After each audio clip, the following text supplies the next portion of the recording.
Tamara, en préparant cette interview, je vous ai demandé de réfléchir aux romans et écrivains qui ont été importants, voire fondateurs dans votre parcours de lectrice, d'écrivaine, de femme. Quelle est votre bibliothèque mentale, votre panthéon littéraire? C'est à vous. Merci Nathalie. Déjà, de go comme ça, un nom qui me vient, qui est immédiat, qui clignote même dans mon esprit, c'est Dostoïevski. Et c'est déjà, il faut aussi resituer les choses, c'est que je pense que dans toutes les familles, on a des noms d'écrivains, des marottes littéraires dont on est imprégné vers 14-15 ans. Je pense les parents mettent une pression, il faut avoir lu tel auteur. Et moi, dans ma famille, il y avait aussi cette origine russe. Mais Dostoïevski était fondamental pour plusieurs raisons. Déjà parce que les névroses dostoïevskiennes ressemblent aussi à des névroses familiales. Et il fallait connaître, je pense, certains traits de personnages pour comprendre aussi le langage de ma famille. Donc ça, je ne sais pas si ça vous paraît très clair, mais il y a des familles comme ça où on va s'exprimer en disant telle personne me rappelle le personnage de l'idiot. Donc en fait, j'ai dû accéder à cette littérature russe assez jeune pour comprendre aussi peut-être le langage qui était parlé par mes parents et surtout par mon père, qui est d'origine russe. Et du coup, j'ai lu cet auteur assez tôt, en disons début de vingtaine, on va dire plutôt, avec une traduction qui est une nouvelle traduction des éditions Babel, puisqu'il y a eu une sorte de conflit de traduction. Et il faut, moi en tout cas, je conseille de le lire dans cette traduction-là d'André Markovitz. Et j'ai eu un véritable choc littéraire pour la brutalité de la langue et la brutalité des caractères et des personnages. Et je me suis dit, ben voilà la réalité telle que moi aussi je la vois. Des êtres comme ça à nu avec leur état quasi pulsionnel. Et ensuite, donc, j'ai gravité pendant des années autour de la psychanalyse, autour d'une littérature assez classique, psychanalytique. J'ai été très influencée par Freud, notamment. Alors, beaucoup d'essais, parce que c'est vrai que par moments, je lis plus de romans, je lis que des essais. Et donc, pendant une année entière, je ne vais pas lire de romans, par exemple. Alors, je vais séparer un peu les choses, mais en romanesque, disons que c'est Dostoïevski. Ensuite, il y a eu Stefan Zweig, vraiment là, il y a eu en plus les mots, la beauté des mots, la foi en la vie, la foi en l'amour qui est venue, parce que chez Zweig, il y a quand même quelque chose de plus noble que chez Dostoïevski, hein, au sens primitif et archaïque, hein, du terme, pas au sens, je ne fais pas de jugement ou de classement là, entre les auteurs.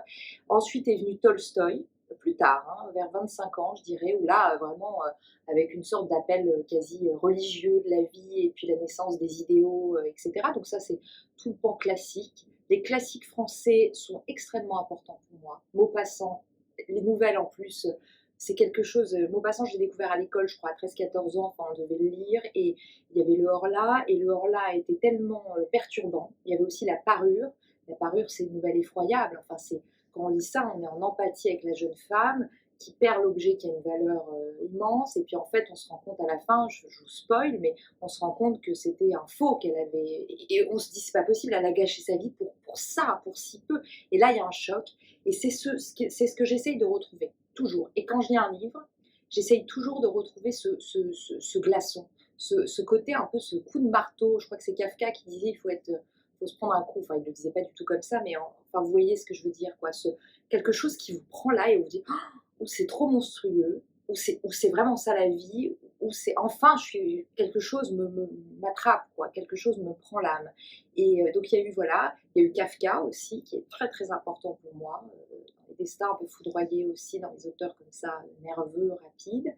Il y a eu Kundera à un autre moment. Alors je vous cite que des hommes et c'est pas bien du tout, mais je vais être très honnête, il y a peu de femmes qui m'ont touchée parce qu'il y avait peu de femmes auteurs aussi dans les classiques, hein, c'est aussi ça, les femmes contemporaines me touchent beaucoup, mais à cette époque-là, quand je disais les classiques, bah, malheureusement c'est les choses du temps.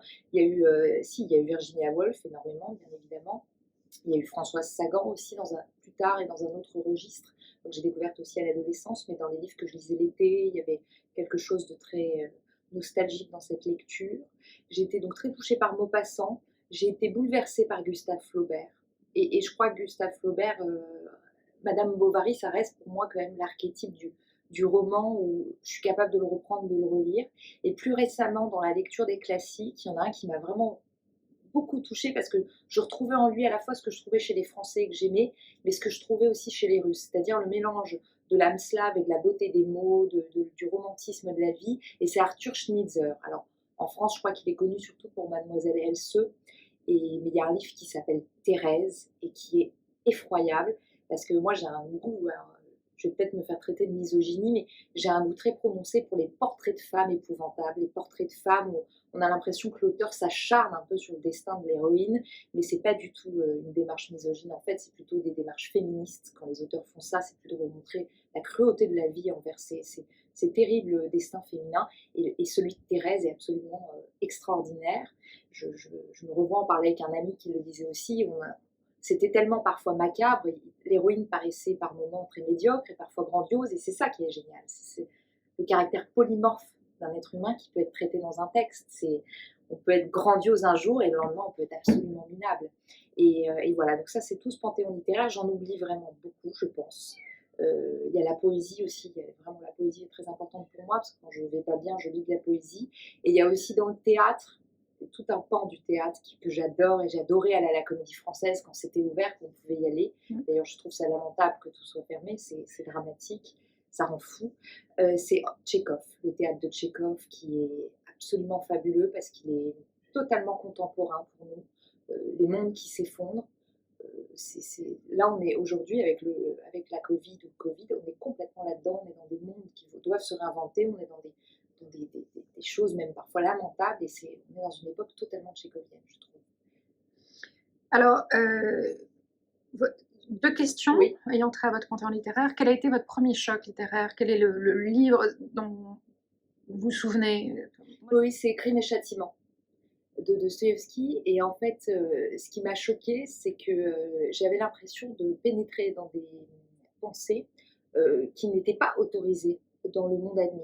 C'est que de voir un peu les errances du personnage de Raskolnikov et tout ce monde brutal, absolument monstrueux, ce meurtre froid. Et puis là, j'étais très jeune, là j'étais ado, et comme il y avait ce côté enquête policière qui rendait le livre accessible, c'était pas le classique poussiéreux à fuir, il y avait quand même quelque chose.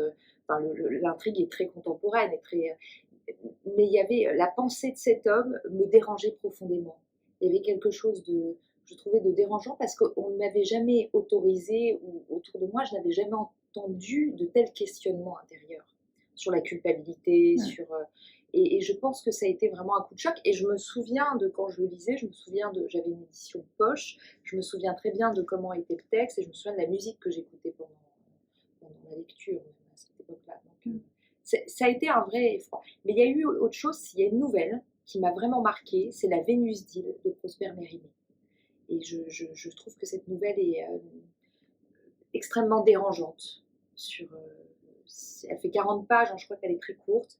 On l'avait lue à l'école, et il y avait quelque chose, et j'avais relu plusieurs fois, j'étais extrêmement mal à l'aise. Il y avait quelque chose de l'inquiétante étrangeté, vous savez, le terme freudien, avec cette statue, on ne sait pas si c'est vivant, pas vivant, et pourtant on n'est pas non plus dans le mysticisme, les histoires de fantômes comme les ados peuvent en lire. C'est qu'on est vraiment, il y avait quelque chose de très très dérangeant.